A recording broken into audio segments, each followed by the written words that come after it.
வெற்றிலை வராகி தாயின் வெற்றி வாக்கு இது.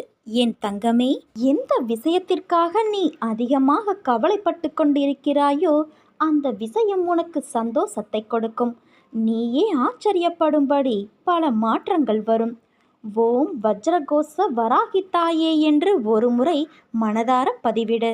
இங்கு நடப்பது எல்லாமே என்னுடைய விருப்பம். நீ வேண்டியதையெல்லாம் நான் தருவேன் என்பது தவறான கருத்து. உன்னுடைய கடந்த காலத்தையும் எதிர்காலத்தையும் நான் அறிவேன். ஆனால் என் குழந்தைகளுக்கு எது நன்மையோ அதை மட்டுமே நான் அளிப்பேன். நீ கலங்காத இரு. சில வாயிற்கதவை நான் உனக்காக திறந்தேன். ஆனால் உன் மனம் அதை ஏற்கவில்லை. என்னை நோக்கி நீ வேண்டுதல் செய்ய துவங்கிய அந்த நேரத்திலேயே உனக்கு பதில் தரும் வேலையையும் நான் துவங்கிவிட்டேன் என்பதையும், அதனால்தான் சோதனைகளை அனுபவிக்கிறாய் என்பதையும் பலமுறை அறிவுறுத்தி வைத்திருக்கிறேன். இப்போது அதை நான் உனக்கு நினைவுபடுத்துகிறேன். தாமதமானாலும் தப்பாமல் கிடைக்கும் என் குழந்தையே. பயப்படாதே, நான் உன்னோடு தான் இருக்கிறேன். எப்போது எங்கே நீ என்னை நினைத்தாலும் நான் உன்னோடு இருப்பேன். நீ எதிர்பார்த்தது எதுவும் நடக்கவில்லை என கவலைப்படுகிறாய். எந்த நேரத்தில் நடக்க வேண்டுமோ அது கண்டிப்பாக நடக்கும். நீ பொறுமையாக இரு என் குழந்தையே. உன் முயற்சிக்கான பலன் நிச்சயம் கிடைக்கும். உன்னை உன் அன்னையான நான் கவனித்து கொண்டுதான் வருகிறேன். உன்னால் கடவுளாக இன்றைக்கு நான் வணங்கப்படுகிறேன். நான் கடவுள் என்பதும் வாஸ்தவம்தான்.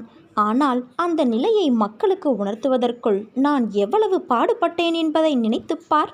ஒன்றை இழக்காமல் வேறு ஒன்றை பெற முடியாது என்பார்கள். நானும் இதற்கு விதிவிலக்கு அல்ல. நீ எந்த ஒன்றையும் இழக்காமல் மேலும் மேலும் கொடுப்பதற்காகவே இன்றைக்கு உன்னிடம் இருப்பதை நான் எடுத்துக்கொண்டு ஒளித்து வைத்திருக்கின்றேன். இதை நன்றாக புரிந்து கொள் குழந்தையே. யாரேனும் ஒருவர் தன்னை என் குழந்தையாக பாவித்து என்னிடம் வேண்டிய அளவு சரணடைந்து அந்த சரணாகதியை முழுமையானதாக செய்து கொள்ள முயற்சிகள் முழுவதும் எடுத்துக்கொண்டு விட்டால் நான் அவருடைய எல்லா சுமைகளையும் ஏற்க முன்வந்து அந்த பக்தரை உண்மையிலேயே என் குழந்தையாக ஆக்கிக்கொள்வேன். அதாவது அவனுடைய பொறுப்புகள் யாவற்றையும் நானே ஏற்றுக்கொள்வேன். ஒருவன் காண்பது என்னை மட்டுமே. என்னை பற்றிய பேச்சுக்களையே செவி மடிப்பினும் என்னிடம் மட்டும் பக்தி கொள்வானாயினும் ஒருவன் முழு மனதோடு என்னை நாடி என்னிடமே நிலைத்து இருப்பின் அவன் உடல் ஆன்மா இரண்டை பற்றியும் எந்தவித கவலையும் கொள்ள தேவையில்லை. என்னிடம் பக்தி செலுத்துவோர் இங்கு ஏராளமானோர் உள்ளனர். ஆனால் என்னிடம் சரணடைந்து எனது குழந்தையாக வேண்டுபவர்கள் எத்தனை பேர்? மனித குலத்தில் உள்ள பெரும் குறை இது. சுலபமாக அளிக்கப்படுவதை யாரும் மதிப்பது இல்லை. தம் குழந்தைகளுக்கு அமானுஷ்யமான அதிசயத்தக்க உதவி நான் அளித்த நூற்றுக்கணக்கான சம்பவங்களுக்கு பிறகும் விசுவாசம் ஏற்படவில்லை என்பது ஆச்சரியமாக உள்ளது. உண்மையிலேயே நீ என்னிடம் சரண் புகுந்துவிட்ட குழந்தை என்றால் நீ வேண்டியதை அளிக்க தயாராக நான் இருப்பதை நீ உணர்ந்து கொள்வாய். என்னிடம் இந்த கணமே பூரண சரணாகதியடைந்து பார்.